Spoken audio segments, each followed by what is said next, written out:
শ্রী শ্রী গৌর নিত্যানন্দ চরিত শ্রী চৈতন্য ভাগবত মধ্যখণ্ড ত্রয়োবিংশ অধ্যায় চাঁদ কাজ উদ্ধার। এই অধ্যায়ে বর্ণনা করা হয়েছে যে শ্রীবাস সঙ্গনে শ্রী চৈতন্য মহাপ্রভুর নিত্য দর্শন করার জন্য প্রতিদিন সন্ধ্যায় লোকের ভিড় হতো, কিন্তু ভক্ত ব্যতীত কারোই প্রবেশাধিকার ছিল না। পাষণ্ডীরা নিত্য দেখার লোভে নিন্দা মন্দ করত এবং সজ্জন ব্যক্তিরা নিজের ভাগ্যের দোষ দিত।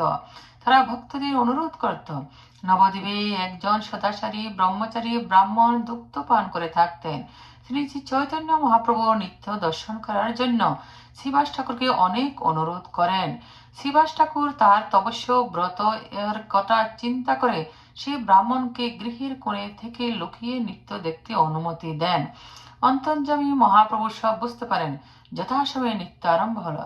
কিছুক্ষণ নৃত্য করার পর মহাপ্রভু জানালেন, নৃত্যে তিনি আনন্দ পাচ্ছেন না, নিশ্চয় কোনো বহির্মুখ জীব প্রবেশ করেছে। শ্রীবাস ঠাকুর করজোড়ে নিবেদন করলেন সেই তপস্বীর কথা। তা শ্রবণ করে মহাপ্রভু ক্রোধে বললেন, এক্ষুনি তাকে গৃহের বাইরে করো, এখনই তাকে গৃহের বাইরে করতে, কারণ ভক্তি ছাড়া ভগবানকে লাভ করা যায় না। এই কথা শুনে সে ব্রাহ্মণ সবে গৃহের বাইরে বেরিয়ে গেলেন এবং পরে সৌভাগ্যের কথা চিন্তা করতে লাগলেন এবং উচিত শিক্ষা পেয়েছেন বিবেচনা করলেন। মহাপ্রভু তার অন্তরে সব কথা বুঝতে পেরে তাকে ডেকে নিজের পাদপদ্ম তার মস্তকে দিয়ে বললেন তপস্যাদি ছেড়ে কৃষ্ণ নাম করতে। এইভাবে নবদ্বীপের সজ্জনগণ দিনের বেলায় ভিন্ন উপকরণ নিয়ে মহাপ্রভুকে দেখতে আসতেন। মহাপ্রভু তাদের কৃষ্ণ ভক্তি হোক বলে আশীর্বাদ করতেন এবং হরে কৃষ্ণ মহামন্ত্র কীর্তন জপ করতে নির্দেশ দিতেন। কখন বা তিনি নিজে প্রতি ধারে সকলের নিকটে গিয়ে কৃষ্ণনাম করতে অনুরোধ করতেন। এভাবে নগরিয়াগণ সন্ধ্যা হলে নিজেদের বাড়িতে স্ত্রী পুত্র পরিজন নিয়ে শঙ্খ ঘণ্টা কাসর মৃদঙ্গ বাজিয়ে হরিনাম কীর্তন করতেন। সারা নবদ্বীপ হরিনাম কীর্তনের শব্দে ভরপুর হয়ে উঠল। পাষণ্ডীরা বলাবলি করতে লাগলো, এরা অকালে দুর্গাপূজার আয়োজন করলো। একদিন চাঁদ কাজী তার অনুচর গণ সহ নগরী ভ্রমণ করতে এসে দেখলেন নগরীয়াদের কীর্তন। তিনি তাদের মৃদঙ্গ ভেঙে দিলেন, নগরীয়াদের প্রহার করলেন এবং তার রাজ্যে হরিনাম কীর্তন বন্ধ ঘোষণা করলেন। এই সংবাদ মহাপ্রভু পেলেন। তিনি ক্রোধে সমস্ত নবদ্বীপবাসীকে নির্দেশ দিলেন একটি করে মশাল জ্বালিয়ে তার কাছে আসতে। লক্ষ লক্ষ নগরবাসী লক্ষ লক্ষ মশাল হাতে উপস্থিত হলো। মহাপ্রভু বিভিন্ন ভক্তদের কীর্তন দলে ভাগ করলেন।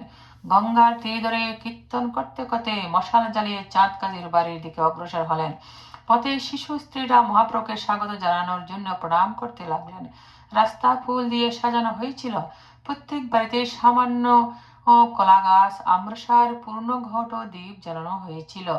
ভক্তগণ সহ মহাপ্রভুর কীর্তনের শব্দ চাঁদ কাজীর কানে এসে পৌঁছালো। কাজী দূত মারফত সবকিছু জানতে পারলেন। ভয়ে বাড়ির দরজা বন্ধ করে ভিতরে লুকিয়ে থাকলেন। মহাপ্রভু কীর্তন উল্লাসে চাঁদ কাজীর দরজায় এলেন। সকলকে নির্দেশ দিলেন দরজা ভাঙতে। ভক্তগণ দরজা ভাঙলো, বাগান নষ্ট করলো, ঘর ভাঙলো। তারপর মহাপ্রভু বাড়িতে আগুন লাগানোর নির্দেশ দিলেন। এবার ভক্তগণের করজোড়ে মহাপ্রভুর নিকটে প্রার্থনা করলেন এই কার্য না করতে। তারপর মহাপ্রভু ভক্তগণ সহ শঙ্খ বর্ণিকের পল্লী তন্তুবাই পল্লী ঘুরে শ্রীধর ঠাকুরের বাড়িতে এলেন। ভক্তের মহিমা বাড়ানোর জন্য শ্রীধরের লৌহপাত্র থেকে জল পান করলেন। দর্শন করে শ্রীধর মূর্ছিত হলেন। মহাপ্রভু বৈষ্ণবের জলপানের মাহাত্ম্য বর্ণনা করলেন।